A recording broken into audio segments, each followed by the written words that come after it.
Baiklah, Assalamualaikum warahmatullahi wabarakatuh. Kali ini kita akan belajar tentang materi statistika. Sebelum kita belajar tentang materi statistika, ada baiknya kita mengenali dulu apa saja yang akan kita pelajari di sini. Di materi statistika ini ada 3 yang akan kita pelajari. Yang pertama yakni penyajian data, yang kedua tentang ukuran pemusatan data, dan yang ketiga adalah tentang ukuran penyebaran data. Materi ukuran penyajian data ini sudah kita pelajari di kelas 7. Kali ini kita akan mengingat sekilas saja tentang materi penyajian data. Oke. Untuk materi penyajian data sendiri terbagi menjadi 4. Yang pertama pengertian data dan statistika, yang kedua populasi dan sampel, yang ketiga penyajian data dalam bentuk tabel, dan yang keempat penyajian data dalam bentuk diagram. Selanjutnya yakni materi ukuran pemusatan data. Ukuran pemusatan data terbagi menjadi 3. Yang pertama min atau nilai rata-rata, yang kedua median atau nilai tengah, dan yang ketiga adalah modus, nilai yang paling banyak muncul. Oke, selanjutnya ada ukuran penyebaran data terbagi menjadi 2. Yang pertama ada kuartil dan yang kedua ada jangkauan. Baiklah, sebelumnya kita kenali dulu apa itu data dan statistika. Data merupakan kumpulan datum, di mana datum merupakan fakta tunggal. Untuk lebih jelasnya, kita perhatikan contoh di bawah ini. Ibu guru meminta Ani untuk mencatat warna kesukaan dari 6 orang siswa secara acak. Hasilnya adalah sebagai berikut. Ada nama, ada warna kesukaan. Budi menyukai warna biru, Ana menyukai warna pink, dan lain sebagainya. Biru merupakan warna kesukaan seorang siswa. Fakta tunggal ini dinamakan datum, sedangkan untuk hasil keseluruhan pencatatan warna kesukaan dari 6 orang siswa tersebut disebut data. Berdasarkan jenisnya, data dapat dibedakan menjadi 2. Yang pertama yakni data kualitatif dan yang kedua data kuantitatif. Data kualitatif yaitu data yang menggambarkan keadaan objek yang dimaksud. Contohnya, Andi menyukai seluruh benda yang berwarna hitam.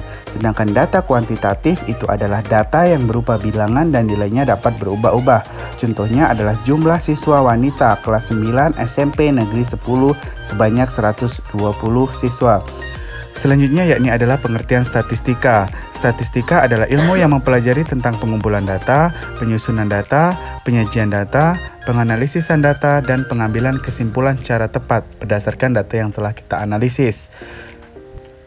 Kemudian di sini ada populasi dan sampel. Populasi adalah seluruh objek secara lengkap yang diteliti dan mewakili sifat-sifat tertentu. Sedangkan sampel adalah bagian dari populasi yang memiliki sifat-sifat cukup mewakili sifat-sifat yang dimiliki populasi. Contoh, data tinggi badan seluruh siswa kelas 9 SMP, maka populasinya adalah seluruh siswa kelas 9 dan sampelnya adalah siswa kelas 9A. Penyajian data dalam bentuk tabel. Perhatikan data tentang rasa permen yang disukai siswa yang terdiri dari 20 siswa. Berikut adalah penyajian data dalam bentuk tabel. Dapat dilihat di situ ada nomor, nama siswa, dan sebagainya. Kemudian penyajian data dalam bentuk diagram. Diagram lingkaran dari data rasa permen yang disukai 20 orang siswa SMP. Berikut contoh dari diagram lingkaran.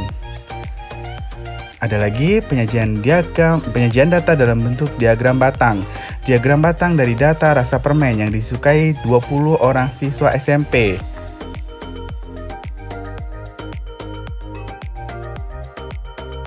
Selanjutnya adalah min atau nilai rata-rata.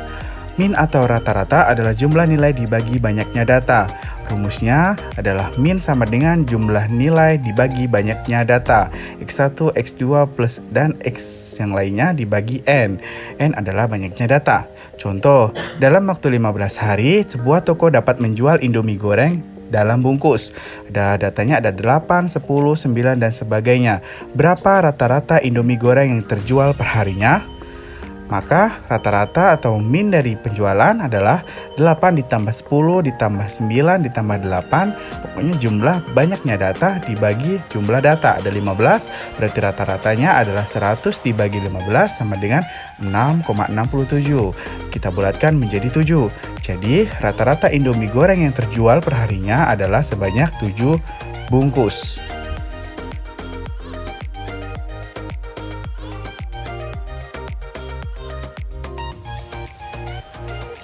Selanjutnya adalah median atau nilai tengah. Median adalah data yang terletak di tengah setelah data diurutkan dari yang terkecil ke yang terbesar. Langkah menentukan median dari sekumpulan data ada dua cara, yaitu yang pertama urutkan nilai data dari yang kecil ke besar. Kemudian, tentukan nilai median, yaitu dengan mencari nilai data yang terletak di tengah. Contohnya, 8 siswa kelas 9B dari suatu kelas akan diteliti nilai seni rupa untuk keperluan sekolah. Nilai seni rupa dari 8 siswa tersebut adalah sebagai berikut: 78, 60, 66, dan seterusnya. Pembahasannya, dengan menggunakan cara pertama, yang pertama kita urutkan dulu nilai data dari yang terkecil ke yang terbesar. Nomor urut 1 sampai 8, berarti nilainya kita urutkan ada 60, 66, 70, dan sampai 94. Setelah itu, setelah kita urutkan nilainya, maka kita temukan bahwa nilai mediannya ada 2, yaitu 76 dan 78. Maka, cara kedua menentukan median, urutkan nilai data. Sudah kita urutkan tadi, tentukan letak median. Menentukan letak median ada N plus 1 dibagi 2, dengan N adalah banyaknya data. Maka tentukan nilai mediannya. Pada contoh yang sama digunakan cara kedua, yaitu urutkan nilai data kecil ke besar. Sudah kita urutkan sama seperti tadi, maka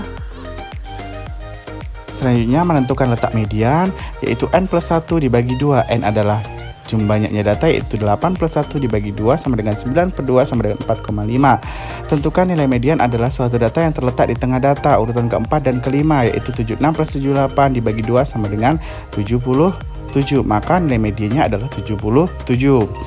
Yang ketiga ada modus atau nilai yang paling banyak muncul. Modus adalah data yang mempunyai frekuensi paling tinggi. Contohnya berikut ini adalah nilai matematika 10 orang siswa diambil dari suatu kelas. Modusnya adalah 70 karena nilai matematika 70 muncul 3 kali. Itu artinya nilai 70 nilai yang frekuensinya paling banyak. Data observasi yang mempunyai 2 modus disebut bimodus dan yang mempunyai 2 modus disebut multimodus. Selanjutnya yaitu kuartil. Kuartil adalah suatu nilai data yang membagi sekumpulan data menjadi 4 bagian yang sama banyak. Dengan demikian, setiap bagian mengandung 25% data pengamatan. Pada suatu data pengamatan mempunyai 3 buah kuartil, yaitu kuartil pertama atau Q1, kuartil kedua atau Q2, dan kuartil ketiga atau Q3. Kuartil bawah adalah nilai data yang menyekat kumpulan data yang telah diurutkan, sehingga banyaknya data yang lebih kecil dari Q1 adalah 25% dan yang lebih besar dari Q1 adalah 75%.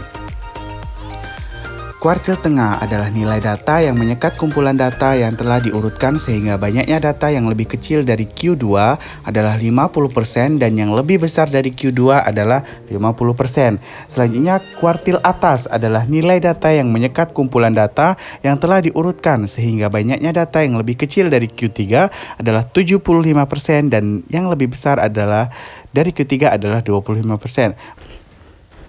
Cara pertama untuk menentukan nilai kuartil sekelompok data tunggal adalah sebagai berikut. Yang pertama, urutkan data pengamatan dari yang kecil ke besar. Yang kedua, cari mediannya terlebih dahulu atau kuartil kedua seperti langkah-langkah di pencarian median sebelumnya. Yang ketiga, cari kuartil 1 atau Q1 dan kuartil 3 atau Q3 dengan langkah-langkah sebelumnya yang sudah saya jelaskan. Yang keempat, baru tentukan nilai kuartilnya.